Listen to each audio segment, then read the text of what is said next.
Hello, welcome back to my channel. ഇന്ന് നമ്മൾ തയ്യാറാക്കാൻ പോകുന്ന ഇന്നത്തെ ഉച്ചയൂണാണ്. അത് ഇവിടെ തന്നെ ഉണ്ടായ സാധനങ്ങൾ വെച്ചിട്ടാണ്. എങ്ങനെയാണെന്ന് നോക്കാം. ഇന്നത്തെ ലഞ്ചെന്ന് പറഞ്ഞാൽ വെള്ളരിക്കയും തക്കാളി ഇട്ടൊരു പുളിശ്ശേരി, പാവയ്ക്ക മെഴുക്കുവരട്ടി. നമുക്ക് ആദ്യം പാവയ്ക്ക, നല്ല കയ്പുള്ള പാവയ്ക്ക, അതരിഞ്ഞ് അടുപ്പേ വെക്കാം. ചെറുപയർ തോരനും കൂടെ വെക്കുന്നുണ്ട്. പയർ കഴുകി ആദ്യം കുക്കറിൽ അടുപ്പയിലോട്ട് വെക്കാം.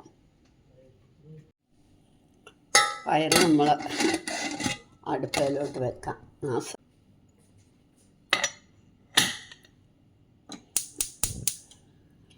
പയർ വേവട്ടെ. കയ്പുള്ള പാവയ്ക്കയാണ്. നമുക്ക് ഇത്തിരി പുളിവെള്ളം ഒഴിച്ച് വറ്റിച്ചാൽ മതി. അപ്പോൾ എളുപ്പം ആവുകയും ചെയ്യും. കയ്പ് തീരെ കുറയും.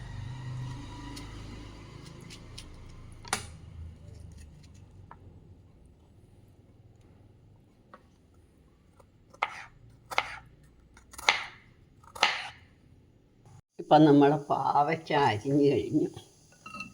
ഇതിന് നല്ല കയ്പുണ്ട്. അതുകൊണ്ട് നമുക്ക് ഒരിത്തിരി പുളിവെള്ളം കൂടെ ചേർക്കണം. ഞാൻ പുളി കുതിർത്ത് വെച്ചേക്കുക. നമ്മൾ വെള്ളം ഒഴിക്കുന്നതിന് മുമ്പ് ഇത്തിരി പുളിവെള്ളമാണ് ഒഴിക്കുന്നത്. ഇനി നമുക്ക് പാകത്തിന് ഉപ്പും മഞ്ഞൾപ്പൊടി ഇടാം. മഞ്ഞൾപ്പൊടി ഇട്ടു, ഉപ്പും ഇട്ടു.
വലിയ തക്കാളി ആയ കാരണം ഒരെണ്ണം മതി.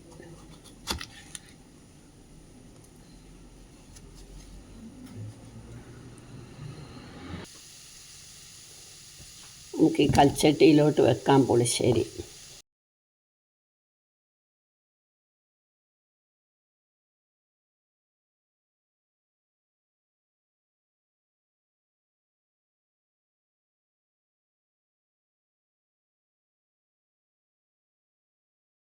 ഇനി ഇത് വേവട്ടെ. അപ്പോഴത്തേക്ക് നമുക്ക് പാവയ്ക്ക എന്തോ ആയി എന്ന് നോക്കാം. പാവയ്ക്കായ്ക്ക് വറ്റി. അപ്പോൾ ഞാനൊരു ഇത്തിരി നെയ്യ് ഒഴിച്ച് പുളി ഒഴിക്കുമ്പോൾ പാവയ്ക്കായുടെ കയ്പൊട്ടും നമുക്ക് ഫീൽ ചെയ്യത്തില്ല, ഒട്ടും വരത്തില്ല. ഇനി നമ്മുടെ പയറൂടെ നോക്കാം.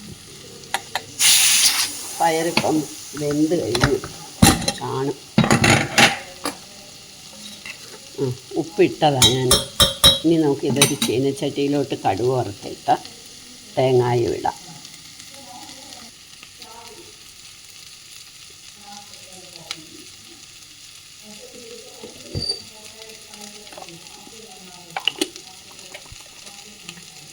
ഉപ്പിട്ട പയർ ഞാൻ വിസിൽ കേൾപ്പിച്ച്, അതുകൊണ്ട് പിന്നെ കടുക് വറുത്താൽ മാത്രം മതി.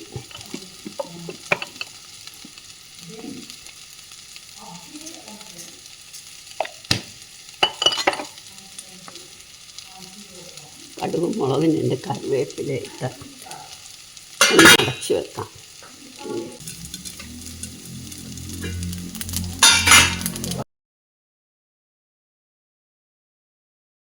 ഇങ്ങോട്ടിടാം.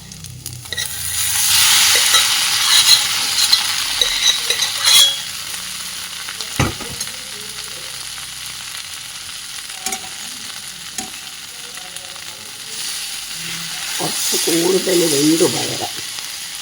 തേങ്ങ ഇട്ട്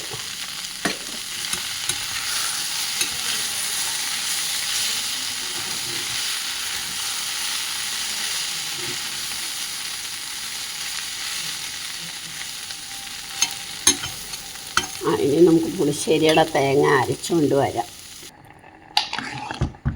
തേങ്ങ അരച്ച് വന്നപ്പോഴത്തേക്ക് നമ്മുടെ കഷ്ണം വെന്തു. ഞാൻ തേങ്ങ അരച്ചത് മോരും മുളക് പൊടിയും ഉലുവാപ്പൊടിയും കൂടെ ചേർത്തിട്ടാണ്. അപ്പം പിന്നെ മോര് പ്രത്യേകം ഒഴിക്കണ്ടെന്ന് വിചാരിച്ചു. തൈരായിരുന്നു, അത് ഉടയ്ക്കണ്ടല്ലോ. തേങ്ങ അരയ്ക്കുമ്പോൾ ഒഴിച്ചാലേ പിന്നെ അത് പ്രത്യേകിച്ച്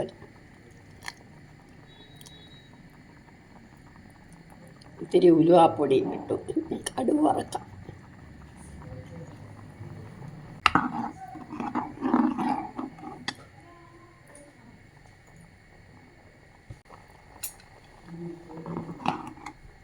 ഇതൊന്ന് പതഞ്ഞ് കഴിയുമ്പോൾ നമുക്ക് കടുക് വറക്കാം. ഇനി ഞാനിതങ്ങോട്ട് വാങ്ങി വെച്ചിട്ട് കടുക് വറക്കട്ടെ. കൽച്ചട്ടിക്ക് ചൂടാകാം.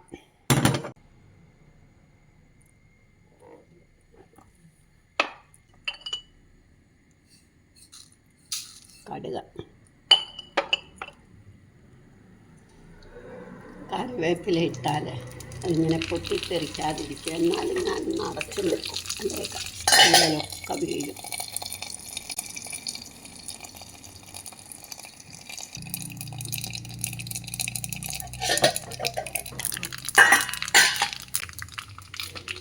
കടുവും വറുത്ത് കഴിഞ്ഞു. ഇനി നമ്മുടെ വെള്ളരിക്കായുടെ തൊണ്ട് നമുക്ക് ചമ്മന്തിയും കൂടെ അരച്ചാൽ നമ്മുടെ ഊണ് റെഡിയാകും. വെള്ളരിക്കായുടെ തൊണ്ട് ചെറുതായിട്ട് നമുക്ക് അരിയണം. ഞാൻ തൊണ്ട് മാത്രം എടുക്കും. എന്താണെന്ന് വെച്ചാൽ വെള്ളരിക്കായുടെ കുരുവിന് കയ്പ്പ് വരും. അപ്പം നമുക്ക് അതങ്ങ് കളയണം.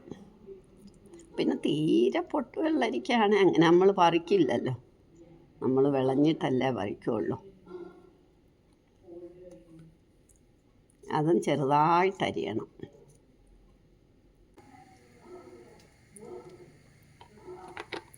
എത്ര കഷ്ണമുണ്ടോ ആ കഷ്ണത്തിന് ആവശ്യമായിട്ടുള്ള മുളകിടണം.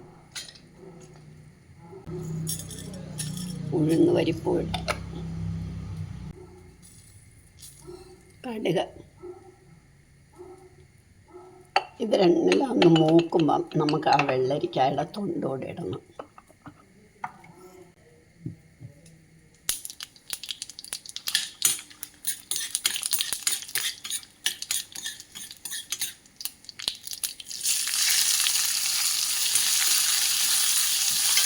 ഇനി ഇത് നന്നായിട്ട് മൂക്കണം. കൂട്ടത്തിൽ ഞാൻ കറിവേപ്പിലയും ഇട്ട് ആവശ്യത്തിനുള്ള പുളിയും ഇടണം. ഇനി നമ്മുടെ തേങ്ങ ഇവിടെ സ്വല്പം മതി, കുറച്ചല്ലേ ഇട്ടിട്ടുള്ളൂ. കുറച്ച് വെള്ളരിക്കയുടെ തൊണ്ട ഇട്ടിട്ടുള്ളൂ. അതുകൊണ്ട് കുറച്ച് തേങ്ങ ഒന്നിട്ടങ്ങ് നിർത്താം നമുക്ക്.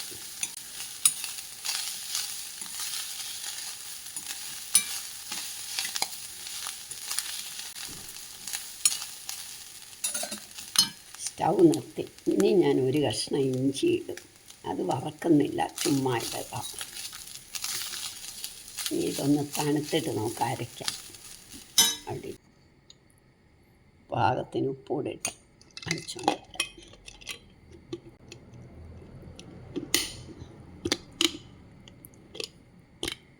ഇപ്പം നമ്മളുടെ ചോറും കൂട്ടാനും എല്ലാം റെഡിയായി. നമുക്ക് കഴിച്ചു തുടങ്ങാം. എല്ലാം പ്ലേറ്റിലേക്ക് വിളമ്പി നമുക്കിതിനിയും കഴിച്ചു തുടങ്ങാം.